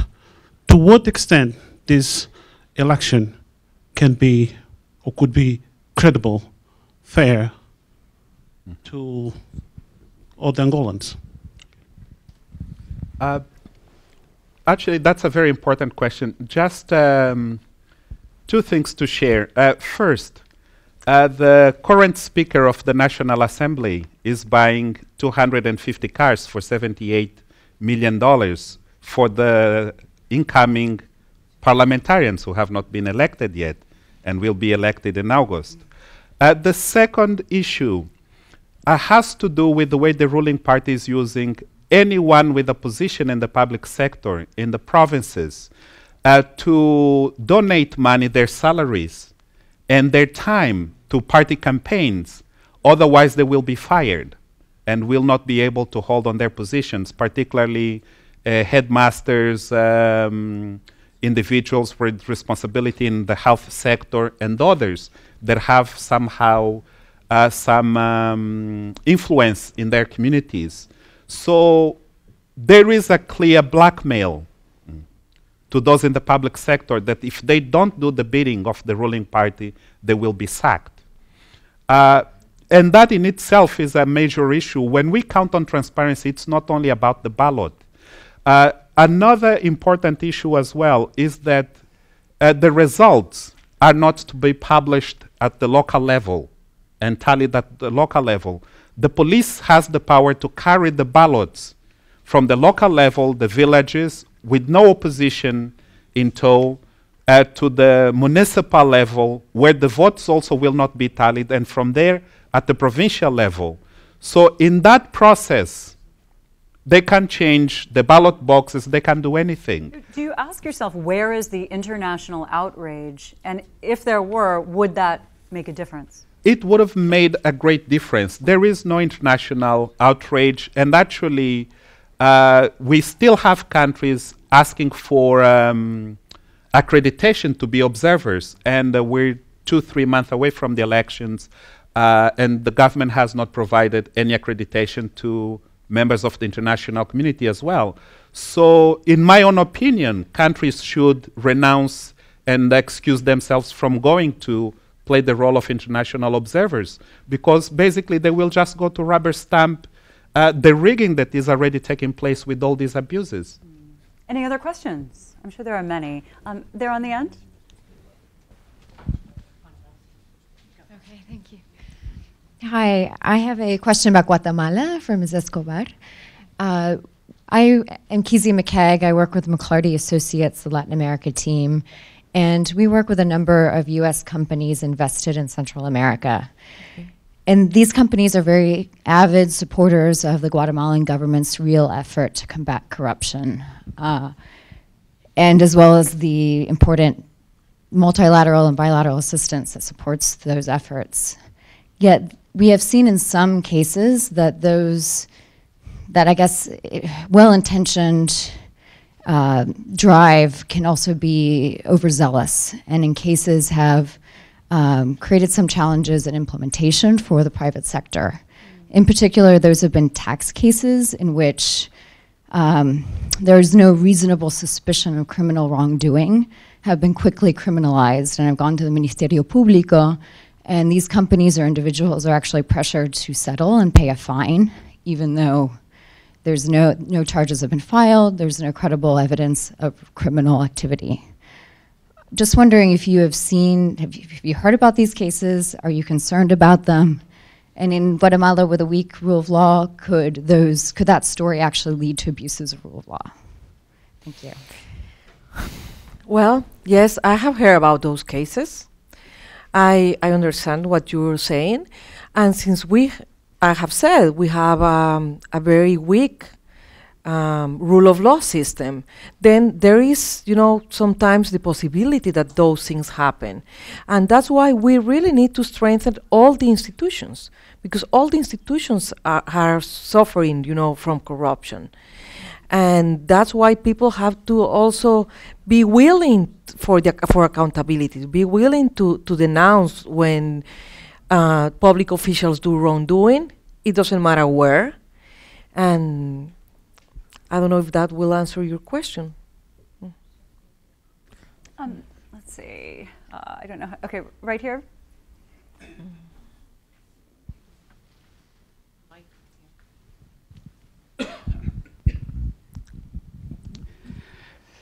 My name is M.D. Karim. I am Bangladesh American. Democracy emerges against monarchy. Head of the government of monarchy run by inheritance law. But head of the government in democracy run by representative. When universal suffrage is done, then leadership goes to middle class. How and a leader had to spend many money for his power. How you can remove corruption from this political system? Cynthia? What's the question? I didn't understand it. I think so. You're saying when the leadership has all of the money, how can you? Leadership wins in election with lot of money. Oh, okay. So how can you remove corruption from this system? You're talking about campaign financing, and yeah, I mean that's been an issue. Running also after election running, he missed a lot of young people's man cooperating. Anyone? Ну, типу, в нас є деякий досвід. Well, I assume that some of Ukraine's experience, recent experience, may be an answer to your question. Саме про зміну корупційних лідерів, обраних відносно демократичним шляхом. Because there was a democratically elected leader, very corrupt, and was removed. Відповідно, ну, я не знаю, чи потрібно зараз переповідати історію Української революції Гідності, але я залюбки вам можу надіслати кілька книг. That essentially is the story of Ukraine's revolution of dignity of 3 years ago. I can send you more information if you want to study that. And when we were talking about trade and aid that comes to a country where there is corruption, do you think that there's enough of a condition attached to this where, you know, I mean, the benefits will go both ways. Do you think that countries that are willing to invest and do business, and even though they're trying to maybe build initial ties at first, is there enough conditionality there that it shouldn't be corrupt? Go for it, Cynthia. I think that was the point I was trying to make just now, that with globalization, the world has opened up. The connectivity you were talking about, the dots are connecting everywhere. So we have open borders, we have free trade, liberalization of markets and so on, but the standards for governance hasn't caught up.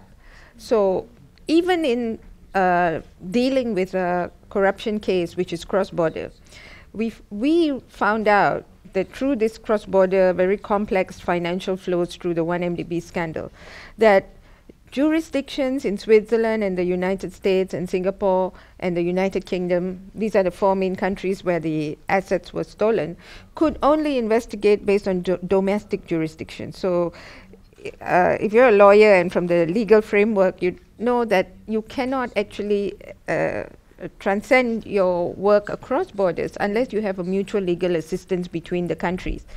And normally the Attorney General has to consent to something like that. So in our country, the Attorney General has actually blocked the requests from Switzerland, Singapore, and the United States. So everyone's just investigating from a domestic perspective. So we don't have our standards matched up to the challenges of globalization. It's so clear that trade has really gone up so much in terms of priority of nations, but not the governance.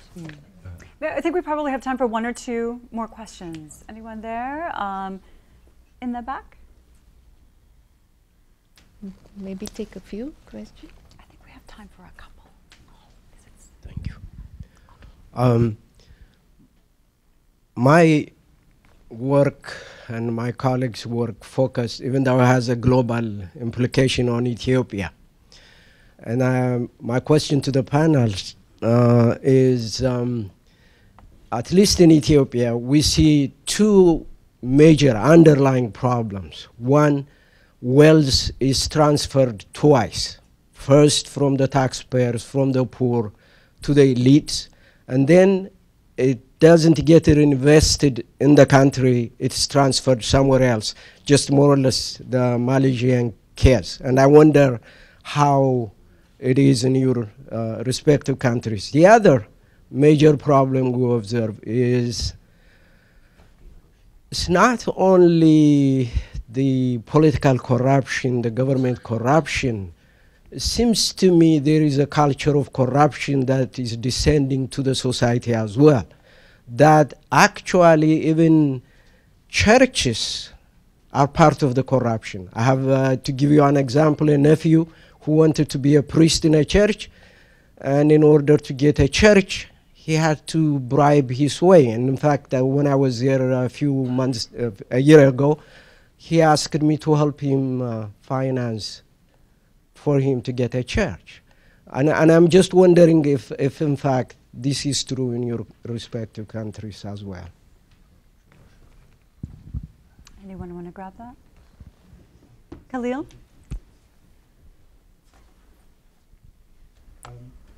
من میخوایم که یک قسمت سوال شما رو که بیشتر مطرح شد بپردازم و ای که شما پرسان کردین که آیا فشارهای بین المللی میتونه تاثیرگذار باشه و من میخوایم بگم که کشورها وضعیت‌های متفاوت دارن.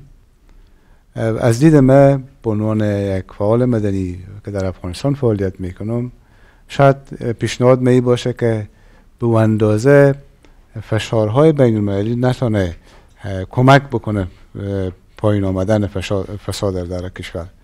از او کرده میتونه حمایت های که شکل سیستماتیک باشه و بتونه نظام و حاکمیت قانون را حمایت بکنه و از طرف پرسشگری را برای مردم ایجاد بکنه و نقش مردم در نظارت بلند ببره، این بهتر میتونه در دراز مدت فساد اداری را کاهش بده. Before I answer your question, I would like to revert back to a question that you had earlier regarding the international community and their role in reducing corruption. I would like to reiterate my position that we have to always have a long-term approach in eliminating the culture of corruption in these societies that we are working.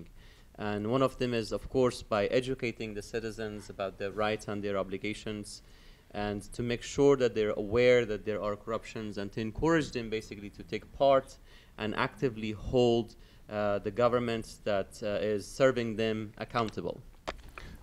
بلند بردن سطح توانایی و ظرفیت نهادهای مدنی، رسانه‌ها به عنوان نهادهایی که میتونن مردم را آگاهی بدن و فشار بیارن سر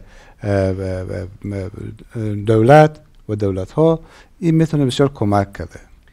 We have to make sure that we ensure that institutions, especially independent institutions, they remain independent. And those include the civil society, those include media institutions, that they serve as watchdog entities and protect the interest of the citizens. من فکر میکنم که هنوز امریکا در سطح بلندترین کمک کننده برای افغانستان هست. In the case of Afghanistan, the United States is one of its biggest supporters. من مطمئن هستم که ایالات متحده آمریکا برنامه برای نظارت، برای حسابگیری از کمک‌های خود برای افغانستان حداقل داره. And I'm sure that the US is keeping a record and making sure that all the officials and all the aid that is given to Afghanistan is remaining accountable. ما به عنوان کشوری که دموکراسی برای ما نوپا است و مثل اکتیف میمونه و کمک شما رو گرفتیم و تونستیم یک اندازه حرکت بکنیم در این راستا. من فکر میکنم که این حمایت ها باید همچنان ادامه داشته باشه و سر ظرفیت های ما کار بشه تا ما بتونیم حاکمیت قانون و حکومتداری خوب در افغانستان داشته باشیم. I would like to reiterate that democracy in Afghanistan is still nascent. We are taking baby steps towards becoming a full functioning democracy where rule of law is being implemented, when there is good governance in the country. And for us to make sure that we are a fully democratic country, we do require your technical assistance, and we do require the capacities of the institutions, and particularly the civil society and media groups are built. سوالی که دوستمون مطرح کردن میخوایم مطرح بکنم که طبعا ما هم نگران از این هستیم که در افغانستان هم اگر توجه کمتر صورت بگیره شاید فساد اداری به یک فرهنگ تبدیل بشه که اونا اشاره کردن. With regard to your question, sir, I agree with you. It's similar the case in Afghanistan as well in terms of the culture of corruption. But the key is basically to educate the citizens and to make sure that they do not accept this culture of corruption. این نگرانی ما تنها نیسته، تمام مردم در این قسمت نگران هستند و ما در افغانستان حداقل به طرف یک بسیج همگانی برای مبارزه با فساد حرکت میکنیم. This is not the only thing that I as a civic activist I am worried about. What we do to reduce corruption is basically mobilize the citizens that it is your money and you have to basically protect and keep the authorities accountable. کاری که من به عنوان یک فعال مدنی میکنم است که سطح آگاهی مردم بلند ببرم و عواقب بد فساد اداری را برای از اونا تشریح بکنم تا اونا خودشان هر یک در این راستا فعال بشن. Again, when you educate the citizens that you are receiving disadvantages from corruption, they themselves will take part in reporting corruption and making sure that there is rule of law and good governance in our countries. I think what we've seen from your stories, even where corruption has existed, maybe as a part of trade and society for generations, now with connectivity, a wave of awareness and motivation can happen fairly quickly. And even if that doesn't change things, completely or permanently, it opens that door, and that in turn garners more international pressure. So, Khalil, Raphael, Claudia, Dennis, Cynthia, thank you so much for your stories that are not just enlightening but inspiring. Thank you.